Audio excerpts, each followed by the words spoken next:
మేము షాపింగ్ చేసి రిటర్న్ వస్తుంటే ట్రాఫిక్లో వాడు కారుకి అడ్డం పడ్డాడు. అసలు ఏమైందంటే నా పాటికి నేను స్టోరీ రాసుకుంటుంటే మా పీజీ వార్డెన్ బాయ్ కాల్ చేసి నేను ఊరు వెళ్తున్నా, చిన్న ఫంక్షన్ ఉంది, షాపింగ్కి వెళ్దాం అన్నాడు. వార్డెన్ అంటే పెద్దోడేం కాదండి, కుర్రోడే.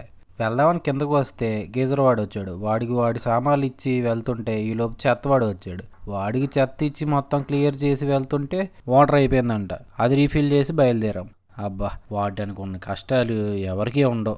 ఇంకా నేను కుర్రోడు మణికొండలో ఉన్న ఫ్యాక్టరీ సేల్ షాప్కి వెళ్ళాం. అక్కడ కుర్రోడు కొన్ని షర్ట్లు ప్యాంట్లు చూశాడు. అందులో యూఎస్ పోలో డ్రెస్ ఒకటి ట్రైల్ వేశాడు. బాగాలేదని ఇంకో ట్రైల్ వేయడానికి వెళ్ళాడు. ఈ లోపల మనం చుట్టూ ఒక రౌండ్ వేసాం. వాడికి సెకండ్ ట్రైల్ వేసిన డ్రెస్ నచ్చిందంట. ఇంకా బిల్ కౌంటర్ దగ్గరికి వెళ్ళాం. కొంచెం అంబియన్స్ బాగుంది. షర్ట్ 489 రూపీస్ అయింది. కార్గో ప్యాంట్స్ 722 రూపీస్ అయింది. టోటల్ 1239 రూపీస్ అయింది. 1200 వర్తా అంటే కొంచెం వర్తే. రిటర్న్ వెళ్తుంటే ట్రాఫిక్లో ఒకడు కారుకి అడ్డం పడ్డాడు. ఇక్కడ బైక్ వాడు తప్పు, కొంచెం ఉంటే కారు కిందకి వెళ్ళాడు. ఇంకా కుర్రోడికి ఆకలి అంటే హాస్టల్ దగ్గర స్కూప్స్ అని ఒకటి ఉంది. అసలే వింటరు, లోపల చల్లగా ఏం తింటామని బయట వేడిగా ఉన్న పానీపూరి తిని ఏదో ఆలు టిక్కీ ప్యూర్ గీతో చేశాడంట. అది కూడా ట్రైల్ చేసి ఇంకా రూమ్కి రిటర్న్ వచ్చి స్టోరీ రాసుకున్నా.